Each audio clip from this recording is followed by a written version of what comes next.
Shalom, everyone from the north of Israel. For those of you who don't know me, my name is Willie, and I lead UJA's Israel office and its Israel and overseas programming for the last 8 years. I live in the Gilboa region in the north with my incredible wife, Natalie, and our amazing kids, Leah, Aline, Eli, and Liam. I have the privilege and pleasure to welcome and thank you for joining us today for a special webinar. UJ is proud to offer these webinars over the course of the ceasefire and offer moments of connection and give our community opportunity to engage with information that is important to better understand the situation on the ground from voices that you might otherwise not have heard from. So today is a very special treat, and we have with us a few very, very special guests. So the first one that I'm going to introduce is Yaron Dekel, who is the Jewish Agency for Israel's head shaliach to Canada and acclaimed journalist as well. And we're also going to welcome two amazing UJ Shinshinim, young Israeli emissaries, who will share some of their input and insight about the recent developments in Israel.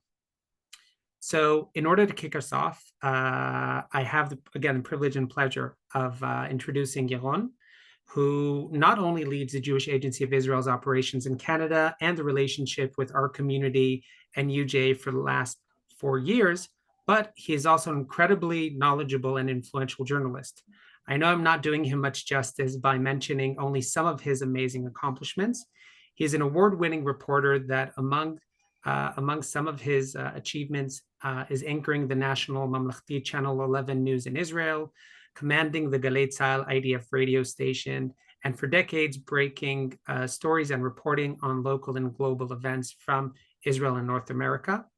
And in addition to that, obviously, our liaison when it comes to the Jewish Agency for Israel. And I wish we had hours to learn from Yaron, but as we have limited time, we asked Yaron to share with us his input regarding the recent developments in Israel, and in particular, the hostage deal and Israel's next step. So Yaron, thank you so much for joining us today, and I have the privilege of handing it over to you. So thank you again.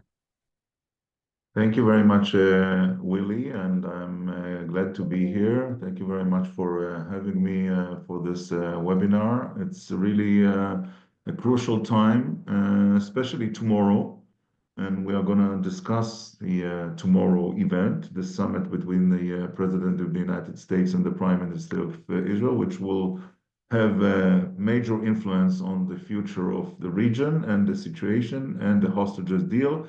But before that, I'd like to mention a few facts. Since October 7th, there are still in Gaza Strip 79 hostages right now as we speak. Most of the hostages, not most of them, but 100 of the hostages were released over a year ago in the major deal. And since then, there was a negotiation of many, many months till the recent deal. So right now, 79 hostages are in Gaza Strip. Over 30 of them declared that they are not alive out of the 79. So not all the hostages are alive. Around half of them are, or a little bit less than half are not alive. In this deal, which started over 2 weeks ago, 10 hostages returned, luckily, happily to their families, and the deal time frame is 42 days. 6 weeks, that's the time frame of this deal. And on the 16th day, 16 days after the releasing of the first hostages on Saturday 2 weeks ago, there should be a negotiation kickoff for the second part of the deal. Because in the current deal, out of the 79 hostages which are in Gaza, should be released 33. And the order of the release of the hostages is kids, women, men over 50 years old, those who are injured, and those who suffer from illnesses. Among the 33, 8 of them are not alive, and Israel will demanded and will receive the bodies of those who were killed at the end of the 6 weeks. Now, to understand where it goes next, so far, there were a few obstacles during the last 2.5 weeks since the deal was implemented, started being implemented. But most of the deal and the details went as planned. Most of it, I would say. This is quite clear that the Hamas wants to continue and has an interest to continue. And obviously, Israel wants to get the hostages back to their families and back to their homes. And we were waiting for it so long. And I think it's for those who followed the broadcasts from the release times, you cannot be but emotional and excited to see them coming back. It's all over Israel, and I'm sure in the Jewish world, when they see them coming back, it's really, really moving. And the footage that we see is powerful, and it has also influence as I see it in the future. And I'll touch the TV impact in a few minutes. But the total number right now is 33. 10 are back already. 23 should come back. And out of those 23, we know, the Israeli army knows that 8 are not alive. Now, I mentioned at the beginning the summit between Prime Minister Netanyahu and President Trump. And the two leaders are key players in the future of the second part of the deal, which hasn't been negotiated yet. And I think it's quite clear that President Trump, with his envoy already, who said that publicly, he wants to continue to the second part of the deal, but he has a more strategic plan, is to change the Middle East. Change the Middle East to get Saudi Arabia for the alliance with the United States and with the anti-Iran alliance headed by the United States and Israel, with Egypt, Jordan, the Emirates, and the Saudi Arabia. It's a strategic change in the Middle East. Such an alliance against Iran is so important, and it's important also for Israel, but it's mostly important for the United States. This is on the agenda level. On the personal level, we can understand that President Trump wants to show the world that he is better off than President Obama, and if he continues to the peace deal between Israel and Saudi Arabia, to be a serious candidate to a Nobel Prize for Peace. President Obama received this Nobel Prize for Peace a couple of years ago, and on the personal level, we understand that this is one of the things that Trump, with such an achievement, if it happens, he wants to get the Nobel Prize for Peace. And also to prove to all his opponents that he can do better than President Biden. He managed to free and release the hostages, which President Biden tried for many, many months and couldn't make it till the last moment when the president left the Oval Office and President Trump started his term. Having said that, it's quite clear that the condition for the Saudi deal is a continuance of the ceasefire between Israel and the Hamas, and a deal to release all the hostages, all the 79, those who are alive and those who are not. Now, when we talk about the two key players, President Trump, who will meet Prime Minister Netanyahu, and it's quite amazing that among all the world leaders, the first foreign leader that the president meets in his second term is the Prime Minister of Israel, a small country with a huge influence. Netanyahu is going to be his first guest in the Oval Office since he gave the oath on January the 20th. Prime Minister Netanyahu, obviously as the leader of the State of Israel, has a major interest that the hostages will come back, but he has also a political interest that his government will not fall apart. And this, to understand the Israeli politics, is crucial to understand the second part of the deal, which will be negotiated from now onwards, when it starts. Right now, the coalition of Mr. Netanyahu has 62 supporters out of 120. It's a majority, but one party left the coalition due to the hostages deal. One right-wing party left, and the coalition, which was 68, a solid majority for the government, is now with a shrinking situation of 62 only. And another party put a threat on the table to break the coalition apart if there is a second part of the deal, because the second part of the deal, Israel gonna negotiate the question: will the IDF leave the Gaza Strip, and when? And the motivation of the other party is to renew the war against Hamas till Hamas is totally disarmed and eliminated. So if Netanyahu goes for the second deal to release all the hostages, there is a political threat upon his government that he might have to go to early elections. The elections in Israel right now, it's scheduled for October 2026.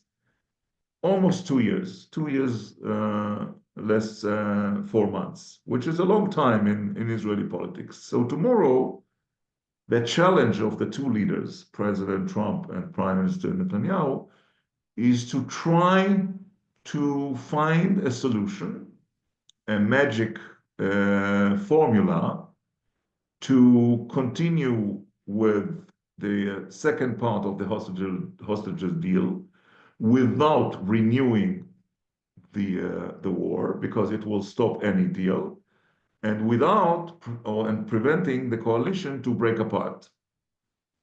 Now, I mentioned before that the footage we see on the TV screens from Gaza Strip has an influence on the international, Middle Eastern, and Israeli and American politics.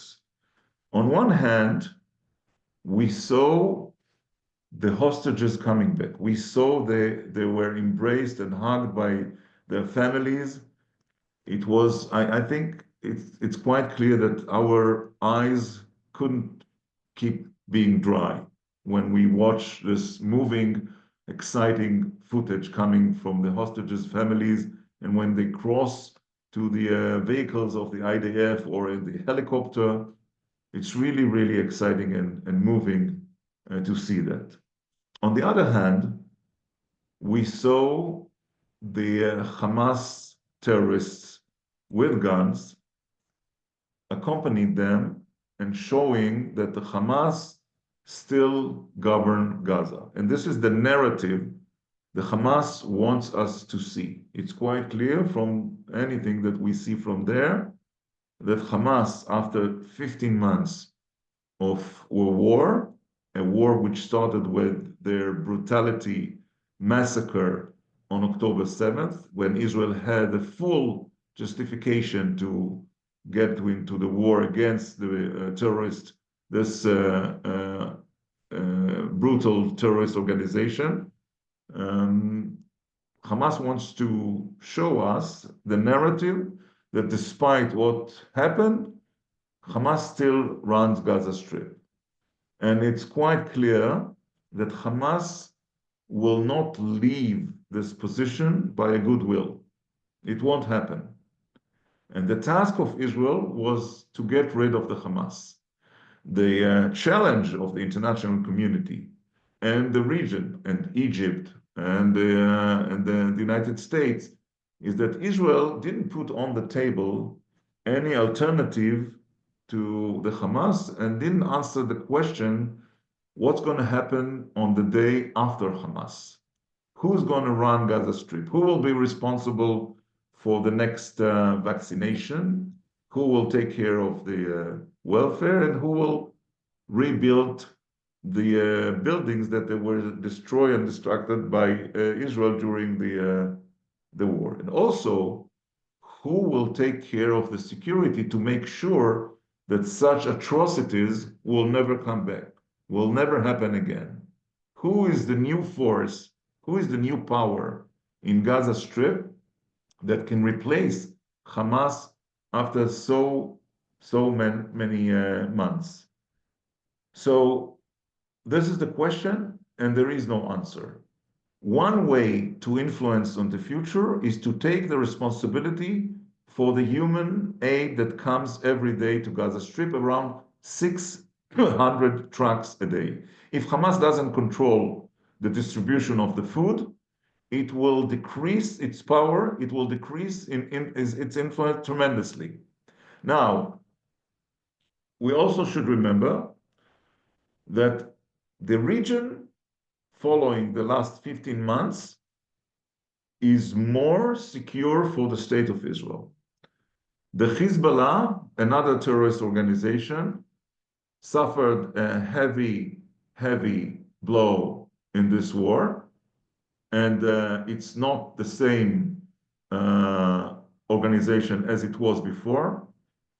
Iran, in a situation it never had before, there is no protection on the Iranian capital of Tehran. Israel destroyed the batteries and all the missiles around Tehran. Syria has a coup, and now it's not anymore part of the alliance between Iran and the Hezbollah. The Minister of Foreign Affairs of Syria went to Riyadh to meet the Saudis. And of course, Syria is not a threat on Israel. Hamas had weakened, and those who still had the ability to fire missiles to Israel are the Houthis in Yemen. But it all depends on the ceasefire. If the ceasefire continues, Iran will not attack. Hezbollah, the ceasefire in the north will be kept, and Yemen will keep the missiles off the table, off the war. And all comes to the meeting tomorrow, 1 hour or an hour and a half between President Trump and Prime Minister Netanyahu. The last word before I conclude, where we in Toronto can be helpful and how. There are projects I want to mention. One is Camps Together. We are working on bringing campers to Toronto, Ontario, camps for the summer from the north and from the south, Israelis who were displaced during the last 15 months to come to Canada for 2 weeks, as we did in the last summer. This is a project of the Jewish Agency. And those who are looking to volunteer in Israel, Masa program has a volunteering program for short term. If you log into Masa, you can find ways to volunteer in Israel, and you are always welcome to come and visit Israel whenever you can. And I hope tomorrow we'll have good news after the meeting between President Trump and Prime Minister Netanyahu. Willie, back to you. Thank you so much, Yaron, for those very, very important and impactful comments. I know I learned a lot, and I'm sure everyone who is part of this webinar has learned a lot as well. I have now the pleasure and privilege to introduce two amazing young individuals, Yuval and Noga. They are what we call UJ Shinshinim, who, for those of you who don't know what Shinshinim actually mean, those are young Israeli emissaries who come every year to Toronto out of a cohort of 22 to 24 young Israelis aged 18 to 19 that, together with the Jewish Agency, we recruit and train. And what they do is they really perform a year of service in our community. So they volunteer for close to a year in the Jewish community of Toronto before they go on to their national or military service. While they are in Israel, members of the community, while they are in Canada, members of the community host them at their homes, which is an incredible experience, which those of you who haven't had the privilege, I highly recommend it. You might have also seen them in the Jewish or public schools, the JCCs, youth movements, or synagogues. And we have the privilege of meeting two of them today here on our webinar, and to hear from them on what does it mean to be Israeli during these challenging times. So Yuval and Noga, can you please share with us a bit about yourselves, where you serve in the community, and a bit about your experiences as Israelis during this period? Thank you, William. Hi, everyone. We are Yuval and Noga. We are the UJ Shinshinim. What it means that we are Israeli high school graduates, chose to delay our service for a year to volunteer here in the Jewish community in the GTA. There are 20 Shinshinim here in Toronto. We work in Perth. I work at Bialik Viewmount, Alice Israel Congregation, and the Israeli Scouts. And I work for Beth Tikva, Beth Emet, and Rena Organization. So we work in Perth, each placed in a different Jewish institution, and in August we will return to Israel to begin our service. We are here today to share our perspective on the recent hostage deal. So each of us will talk on a different aspect of this topic, and we will share our personal connection to some of the hostages. Thank you so much for this opportunity. So one of my best friends is a very close friend with Liri Albag, one of the returned hostages. Last week, I've just started to hear rumors about Liri's return. So I immediately called to my friend to check up on her, ask her how she feels about it. She was torn. I felt as if she was sitting on needles, talking to me. We decided to not get our hopes up until everything is finalized and everything is real. A few hours pass, and while I'm inside a classroom teaching, I get a phone call from her. I ran outside immediately and answered the phone. Finally, I saw the most genuine smile I've seen of her in a very, very long time. It was settled. Liri's coming home. I screamed in the hallway and jumped up and down as if I'm in the same room as her, where I wanted to be. And in those minutes, it was like everything around is gone. Everything is happy and everything is bright. This deal is a conflicted subject. Although I feel strongly about bringing everyone back, the deal has consequences that could turn up years from now. Thousands of murderers are put back in the streets, and our control over the war becomes less powerful. But in those moments, talking to my friend, it was like everything became clear. We focus on the positive. Israelis focus on the positive. We stand with each other, no matter what, and together face what will come. So I'm now going to share about Naama Levy. So for me, the past week was also very emotional. My mother is a very close friend of Naama's mother. Her name is Ayelet, and Naama was released just like last week. Ever since her abduction, we were really, both of us, my mom and I, very involved in their struggle. We were going to all of the events that they did for Naama, for the hostages. We were in really close contact with Ayelet, her mother, and we were fully involved in the situation. So on the day of the release, my mom called me from Israel at 3 a.m. And filmed the TV for me so we could both watch together Naama going back home and being freed. And we could not control our tears. It was a very emotional and happy moment. We're really surprised to see Naama standing on her feet because her parents were told that she was really injured during the abduction in her legs. So it was very, very emotional, and I could not go back to sleep after hearing that and seeing it. Although the road for her recovery and rehabilitation, getting back to life, it's going to be long and complex.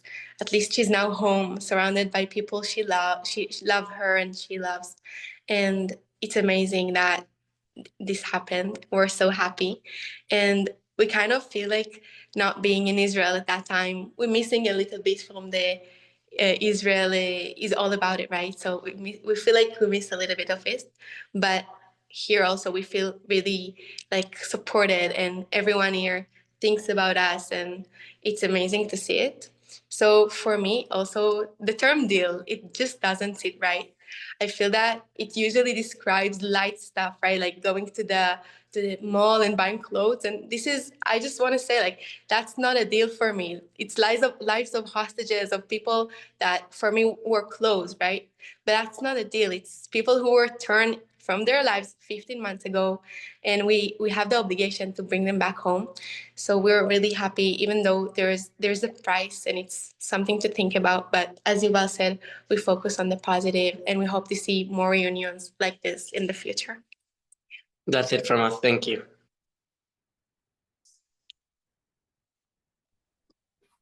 Thank you so much, Yuval and Noga. And I think this is also a wonderful opportunity to also thank you for your service. As an Israeli who maybe sits on this side of the ocean, and we send the best of our sons and daughters, such as yourself, to Toronto, but also for the Jewish community in Toronto, which I'm sure appreciates you taking a year before your actual service and providing service to our community in Toronto. So, toda rabah. And also toda rabah to all of you who tuned in today. I just want to thank our speakers, Yaron, Yuval, and Noga, for sharing with us their very valuable insights. And again, thank you, members of the community, for joining us this afternoon. I'd also like to point out that this is one within a series of webinars, so please stay tuned and look out for more emails about future webinars where we will be joined by more experts and voices from the ground who would also talk about very relevant topics to what we're all experiencing here in Israel, but also in our own community in Toronto. So I'll just take this opportunity to wish you all Shavua Tov and Bsorot Tova to all of us. And thank you so much again for joining today.